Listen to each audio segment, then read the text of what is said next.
নম্বর কি, ত্রিপুরা, আসাম, মণিপুর, মিজোরাম এরা কোনো নতুন বিধান করতে চাইলে তারা বিধান করতে পারবে।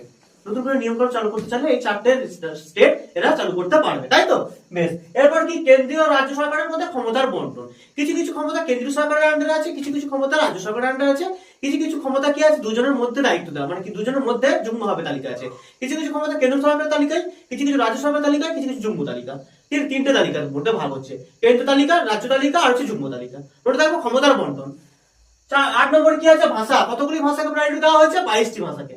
বোঝা গেছে? বেশ। 9 নম্বর কি আছে, জমিদারি প্রথা বন্ধ, ভূমি সংস্কার। বেশ। 10 নম্বর কি আছে, দল ত্যাগ।